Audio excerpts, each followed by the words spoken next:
telespectadores da TV Ali, trabalhadores da imprensa. Nós estamos na semana em que se comemora esse tema tão importante que é o meio ambiente. Eu sou do interior do estado. Nasci, me criei no município de Maués, que fica entre o Vale do Madeira e o Tapajós. Talvez, deputado presidente Marcos Jota, por alguns pesquisadores, um bioma que representa todo esse núcleo desse bioma maior, que é a Amazônia brasileira. Mas, ao longo do tempo, nós vemos tendo algumas inversões. Porque, deputado Orlando Cidade, se não, vejamos o seguinte: eu, como qualquer amazônida, entendo a importância da fauna e da flora. E a importância de nós garantirmos a preservação e o cuidado pelo baixo impacto ambiental em detrimento ao desenvolvimento. Mas, se de um lado nós temos alguns homens e o interesse econômico que degrada, por outro lado nós temos homens e mulheres e crianças que persistem em morar, em viver na Amazônia, e por que não dizer no estado do Amazonas, em detrimento à ausência de políticas públicas. Hoje, deputado Orlando Cidade, boa parte da população do interior do nosso estado vive em estado de miséria. E eu vejo o quanto se disponibiliza de recursos para N iniciativas, inclusive algumas que me causam espécie, como, por exemplo, nós vimos agora há pouco, há uns 40 dias atrás, 60 dias atrás, grandes aeroportos do país serem privatizados. E os recursos para garantir essa privatização saem do bolso do povo brasileiro através do BNDES. Mas vai um pequeno agricultor, um pequeno pescador tentar conseguir recurso. A dificuldade é muito grande. O acesso a este recurso é difícil. Eu conversava com o deputado Luiz Castro, que preside a Comissão de Meio Ambiente, e já conversei demoradamente com o deputado Orlando Cidade, que preside a Comissão de Agricultura e Pesca dessa casa, que se nós formos buscar a legislação da forma que ela está posta, não se consegue recurso para a criação e cultivo de peixe. Mas deste mesmo homem se cobre que ele preserve a natureza. E olha que nós estamos falando de um estado brasileiro que tem menor impacto ambiental. E isso não ocorre, contraditoriamente, não é porque nós temos uma política pública que é a Zona Franca de Manaus. Pode até em algum momento dizer, este modelo concentra a população em um único local. Mas os ganhos, as conquistas que este modelo traz para o estado do Amazonas, ele não está devidamente recompensado para quem está na ponta, seja para o ribeirinho, seja para o caboclo, seja para o pescador, seja para o indígena que está espalhado no estado do Amazonas. E eu faço esse registro, por quê?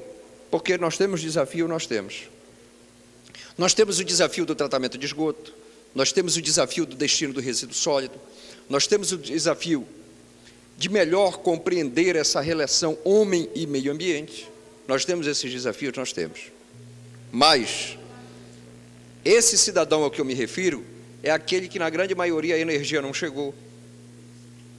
É aquele, deputado Orlando Cidade, que o direito à garantia da cidadania ainda não chegou, que na grande maioria está excluído das políticas públicas, seja de saúde, de educação e de assistência.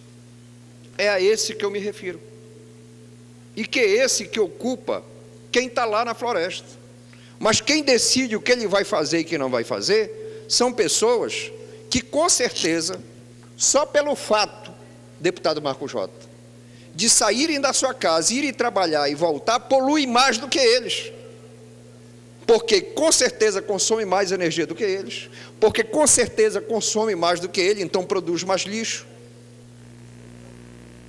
E o impacto da geração de energia no nosso país é muito alto, e no nosso estado não é diferente. O grosso da nossa matriz energética é a partir da queima do óleo. E, no final da história, para os órgãos ambientais, este homem é o bandido, ele é o criminoso. Essa que é a grande realidade. Porque essa discussão é muito mais ampla. A gente está discutindo, e ouvi fala aqui, e tem se debatido muito, desde a semana passada, sobre a questão do esgoto na cidade de Manaus. Mas a questão do transporte, do trânsito, ela é uma questão ambiental também. E como eu poderia dizer que nós temos as condições de transporte na Amazônia brasileira, não só no estado do Amazonas? As nossas embarcações, em que condições esses homens, mulheres e crianças estão sendo transportados na Amazônia brasileira? Ah, mas isso não é uma questão ambiental. É sim. Estão sendo transportados um pouco melhor do que há 3 décadas atrás. E está aí as nossas embarcações. É por falta de vontade, de interesse dos empresários? Não. Mas porque, daquilo que nós falamos, os recursos, eles só chegam para quem tem recursos. Mas ele não cumpriu esse preceito básico. Ora, meus amigos, nós temos aí o Fundo Constitucional do Norte, esse fundo que foi criado na Constituição de 88. Este fundo é recurso, vamos dizer assim, de uma fonte que cai, que é do imposto de renda recolhido de grande parte do povo brasileiro, como é o Fundo Constitucional do Nordeste, o Fundo Constitucional do Centro-Oeste. Ou nós temos uma política de fomento séria, arrojada, comprometida, verdadeira, e que respeite esses parâmetros, ou não temos.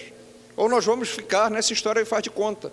E eu faço, senhor presidente, para concluir, esta referência. Esta referência. Eu entendo que todas essas medidas e toda essa discussão sobre a questão da política ambiental no nosso país, ela é importante, mas nós não podemos, e isso o caboclo, o homem da Amazônia sabe, ele sabe que nem uma criança de 1 ano e meio, não pode, não dá, não faz. Isso ele ouve constantemente. Agora ele não sabe ouvir o que tem, o que ele pode e o que ele não pode. Esse é o desafio e essa é a grande realidade que nós vivenciamos. E essas mesmas leis que têm essa preocupação de garantir e preservar a nossa fauna, a nossa flora, os nossos mananciais, ela é uma lei que de um mesmo lado diz o seguinte: você pescador, você ribeirinho, você caboclo, você indígena, tu vai nascer, tu vai viver e tu vai morrer na miséria.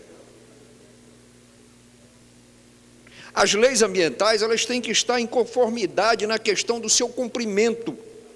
Se de um lado nós precisamos fortalecer e fiscalizar para diminuir o impacto ambiental, e eu sou a favor disso, defendo isso e acredito nisso, nós devemos fazê-lo. Mas de outro lado nós devemos ser propositivos no sentido de facilitar, de contribuir, de promover, de agilizar as políticas públicas para melhorar a qualidade de vida de quem efetivamente garante a sustentabilidade na nossa região.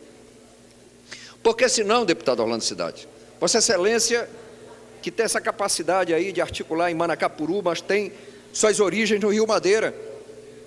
A fronteira agrícola do sul do Amazonas, ela independe da vontade nossa, da forma que ela é conduzida, porque ela sobe e vai atingir o Rio Madeira, vai chegar no Rio Purus, independente da nossa vontade, independente dos deputados que estejam nessa casa ou do governador, independente.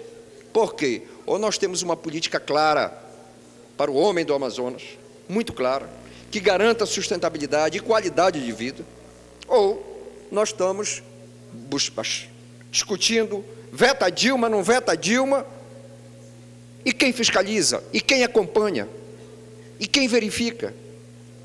Ninguém. Quem garante a sustentabilidade da Amazônia brasileira é a população tradicional.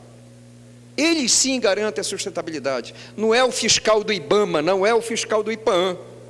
Não é. Quem garante são eles. E aí, muitas vezes, atropelado por este processo.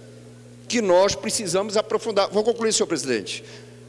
Que nós precisamos aprofundar. Se não, vejamos, Belo Monte, não quero discutir aqui o impacto de Belo Monte e os ganhos do Belo Monte, mas por que a BR-319 foram criadas unidades de conservação no Rio Purus, foram criadas unidades de conservação no Rio Madeira, e a licença para a obra dessa estrada até o dia de hoje não foi aprovada?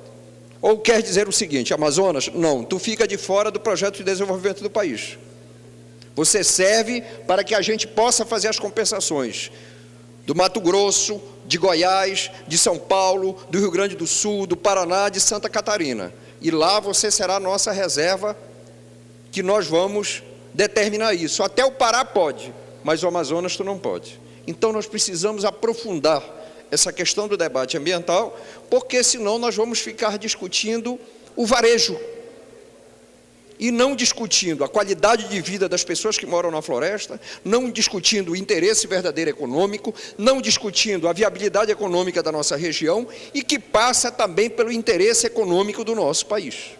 Eu quero fazer esse registro, fazer essa colocação, não por ser contra a preservação, muito pelo contrário, eu entendo a importância, nós precisamos garantir a preservação da fauna e da flora, e nós precisamos aprofundar e apoiar os discursos, as pesquisas, os estudos em relação ao aquecimento global. Está aí o reflexo que alguns dizem que pode ser o impacto dessa grande cheia de 2012.